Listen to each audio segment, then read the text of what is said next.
my motto, nothing's ever holding back. Let me ask you something, listeners and viewers.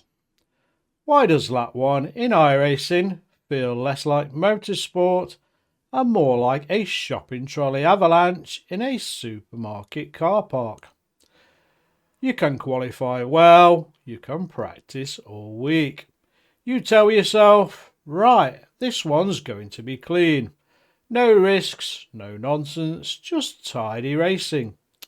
And yet, by turn 1, you're dodging spinning cars, dive bombs from orbit, and someone rejoining the track like they've been launched from a trebuchet with a broken sat-nav. It doesn't matter if you start 3rd or 13th. Somewhere between the green lights and the second braking zone, chaos arrives. And this week's topic comes straight from a listener question from Facebook. Why is lap 1 always a shit show? And what can we actually do about it? Now, this isn't going to be a rant. We've all listened and seen those, and usually 5 minutes after a 4X and a bent steering wheel. Today is about understanding, because once you understand lap 1, you stop fearing it, you stop resenting it, and you actually start surviving it. And survival in iRacing is one of the most underrated skills on the service. So let's get into it.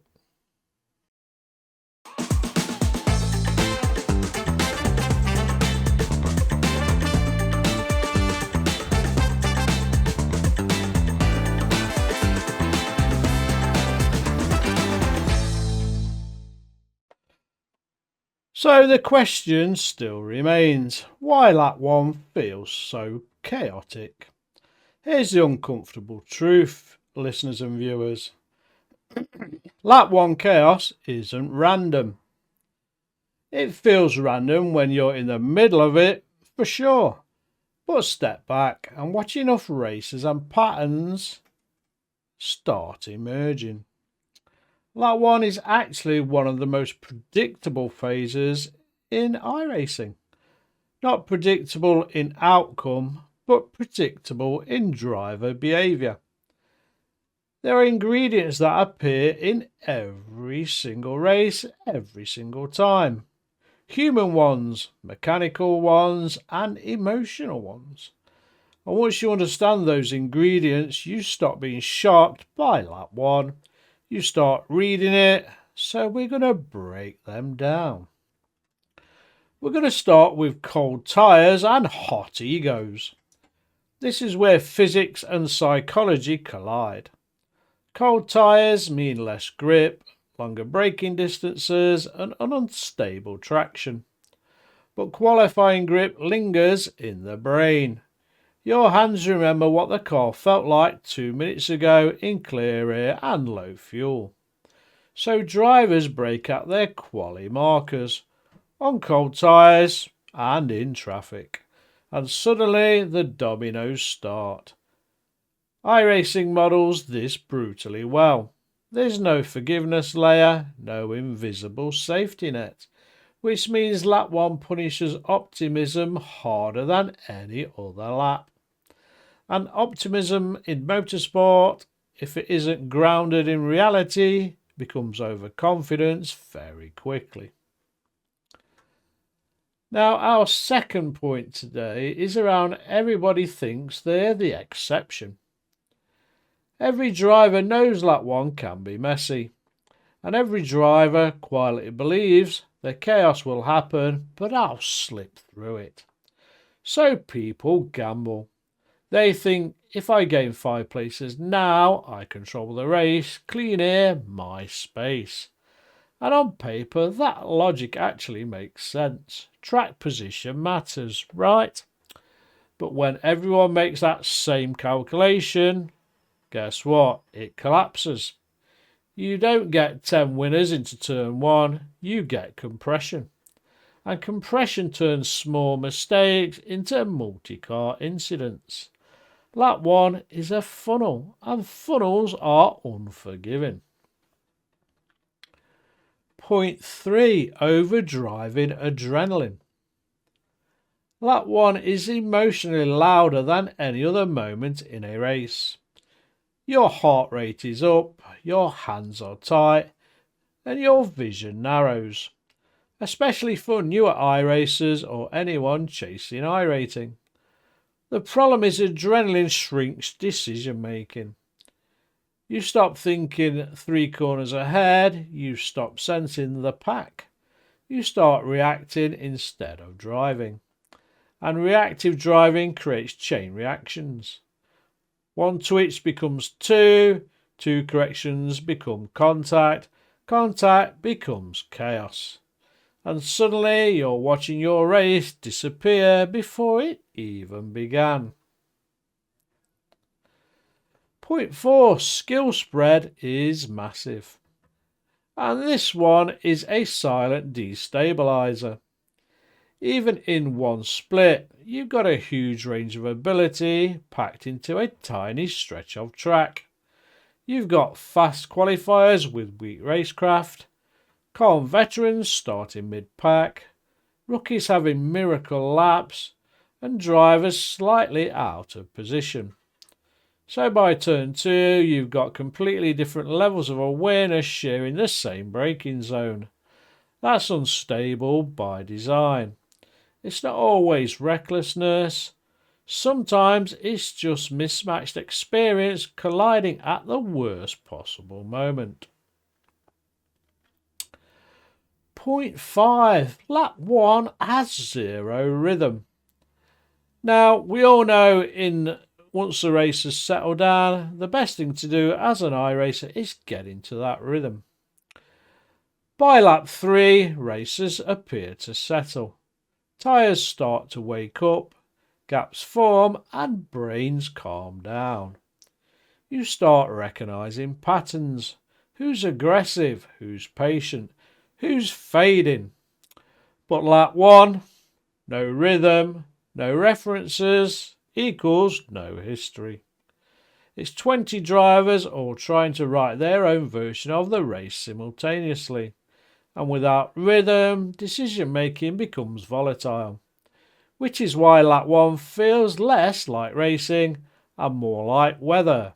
Unstable, swirling, and occasionally violent.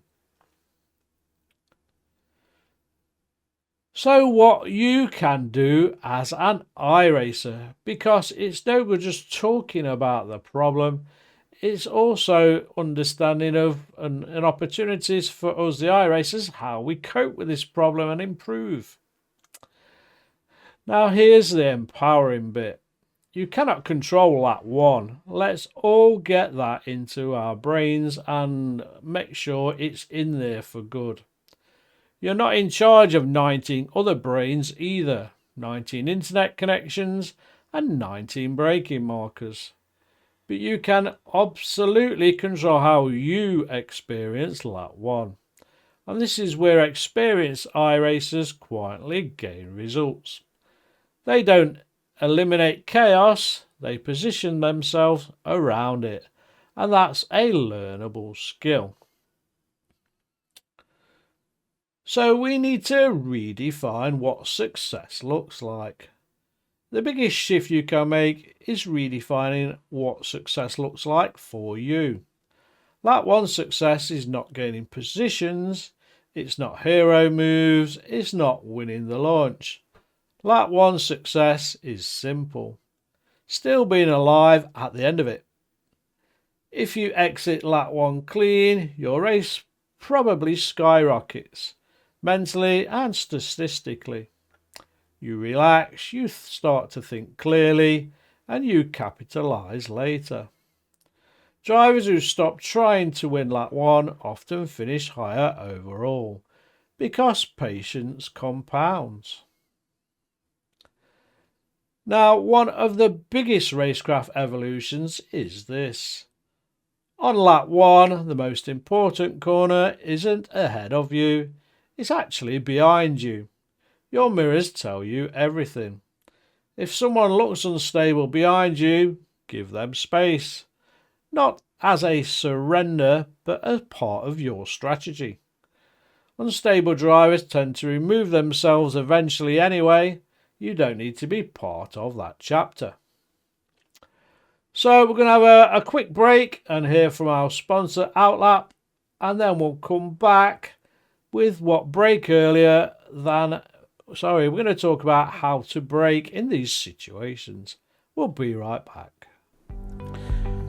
We're having a quick pause here to mention our sponsor Outlap, who are supporting the podcast.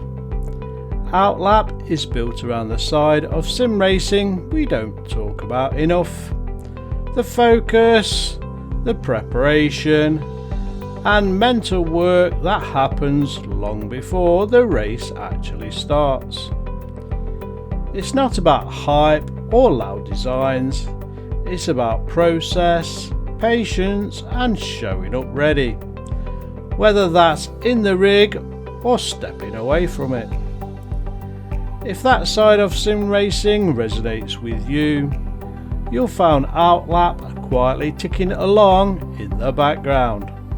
I want to thank Outlap again for sponsoring the podcast, and the link to their sim racing apparel store is in the show notes.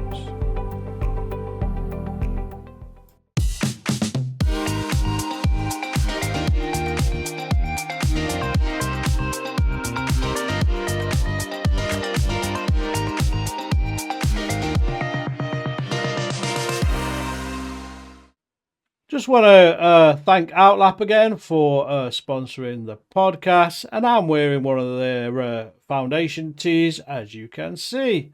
So get yourselves on Outlap and look at their sim racing apparel goodies, shall we say.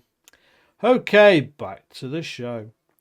If your brain says that's too early, you're probably braking at the correct lap 1 marker. Early braking gives you time, and time equals options. It also exposes dive bombers early instead of being surprised mid-corner. You see moves unfolding in slow motion. That second half-second buffer transforms lap 1. It doesn't remove the chaos, it moves you ahead of it. Now, what about choosing survival lines? Lap 1 is not about optimal lines at all. Optimal lines assume stability. Lap 1 definitely isn't stable. So think in shapes, not apexes. Wider entries, later apexes, squared exits. You're not chasing lap time here, you're buying space. And space on lap 1 is priceless. Sometimes the smartest move in iRacing is letting 2 cars go. And you've heard that on a couple of podcasts now. That feels wrong emotionally to anybody, but strategically it's powerful. Aggressive early moves often self-eliminate. Overheated tyres, overcooked braking, and forced errors. If you're still there when that happens, you'll inherit positions for free. You're playing chess, they're playing bumper cars, and over a season, chess players climb and bumper cars disappear. Now we're going to move it on a little bit and try and ask that question, what could iRacing do to improve lap 1? Let's look at this constructively. What about better Racecraft onboarding? Rookies learn car control well, but Racecraft is mostly self-taught. Imagine structured modules, first lap survival scenarios, AI traffic training, and decision simulations. These are not punishment, it is more preparation, because a lot of chaos is experienced under pressure, and preparation reduces panic. Right now, incidents are mostly numerical, but imagine future systems that could offer pattern recognition, coaching prompts, and behavioural insights. Turning chaos into feedback could elevate the entire ecosystem on iRacing over time. As data evolves, we may eventually see matchmaking expand beyond iRating. Imagine splits shaped by consistency, incident trends, and risk profiles. Cleaner expectations, cleaner grids, and naturally calmer lap ones. Now, this one might make you think a bit. Rolling starts stretch the elastic band. Standing starts compress energy instantly. Rolling starts release it gradually. For rookies especially, more rolling start environments could build confidence, teach spacing, reduce lap 1 pile-ups, less drama perhaps, but also less destruction. But in my opinion, experiencing rolling starts like at the Nürburgring in the Ringmeister series, it doesn't work at all. I've lost count of how many times I've been wrecked and I haven't even got into turn 1 because people are weaving, trying to heat up tyres that doesn't actually work. They overstretch themselves and nobody wants to do single file into the tightest finish and start of a race. They're all trying to jockey for positions already. So for me, that might not work at all, but it's another suggestion. The truth most drivers learn late. Here's the reality. Lap 1 never fully stops being messy, and it never probably will. Even in top splits, even in endurance racing, what changes is your relationship with it. You stop trying to conquer lap 1, you start flowing through it. You anticipate, you adapt, and once that shift happens, something surprising follows. Your finishers improve. It's like an epiphany moment. Your SR stabilizes also. Your iRating stops bouncing like last week's topic, the yo-yo. Not because you got faster, because you stopped losing races in the first kilometre. And that is one of the biggest upgrades any iRacer can make. So I hope you've enjoyed the main topic of today's podcast, listeners and viewers. We're going to be back in a second for this week's segment of the Agony Uncle. Be right back.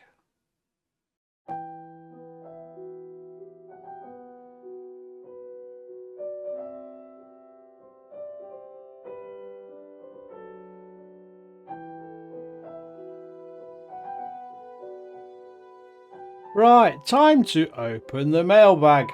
And this one comes from a new listener who's been on iRacing a few months and started with the MX-5 and the Formula V. They've asked the iRacing Agony Uncle, should I run sports and Formula in parallel or focus on one?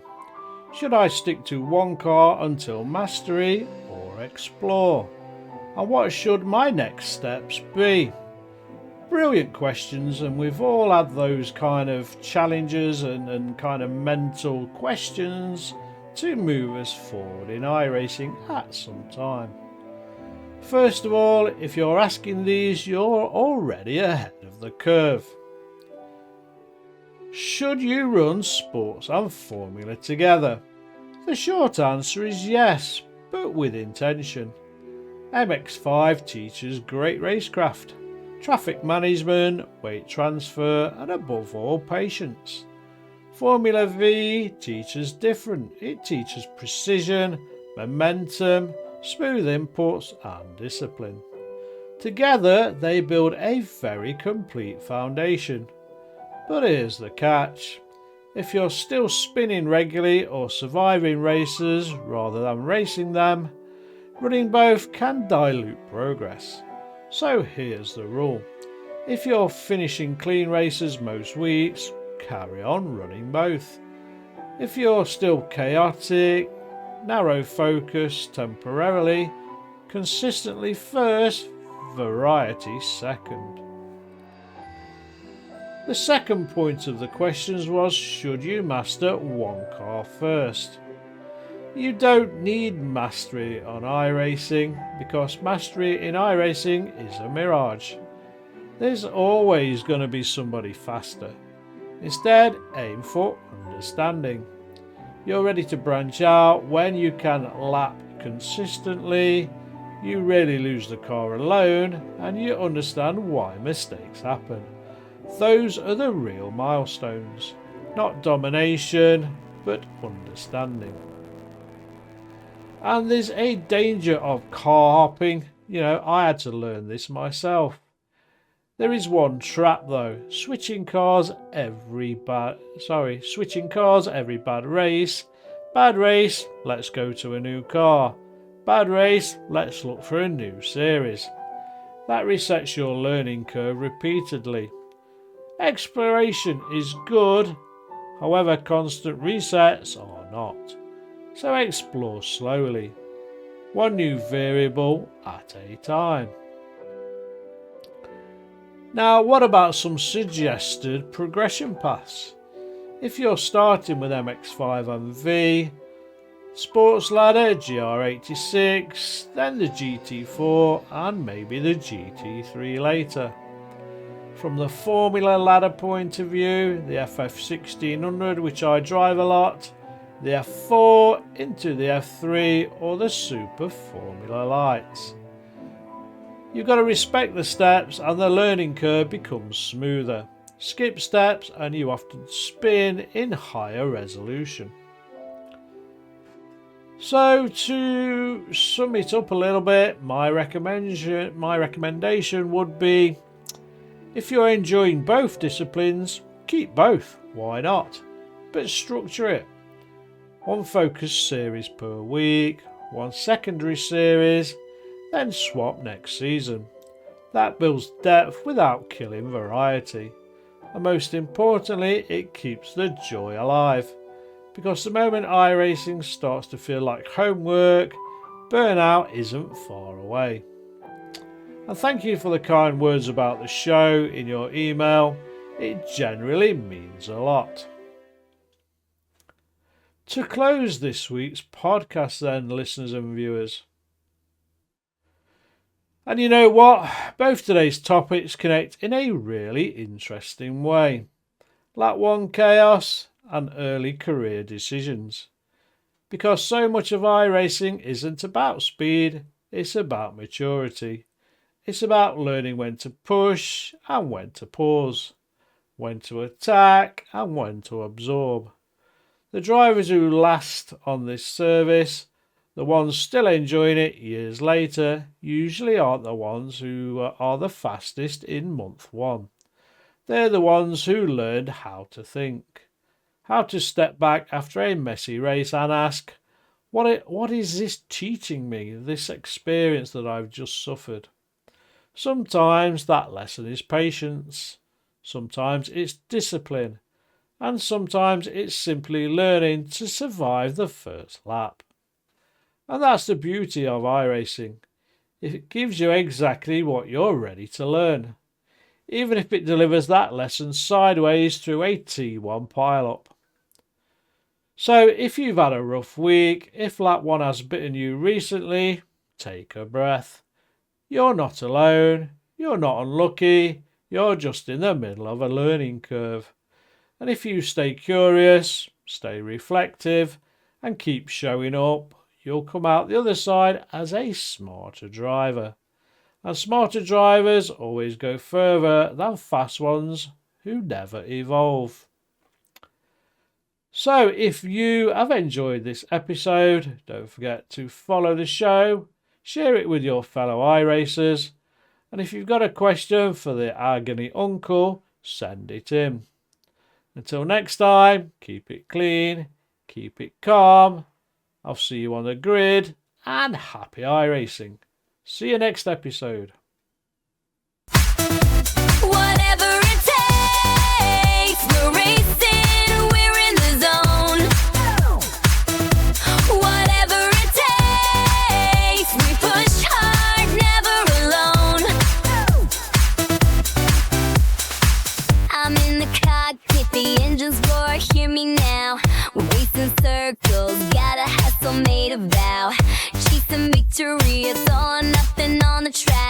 speed is my motto, nothing's ever holding back. Whatever it takes, we're racing, we're in the zone.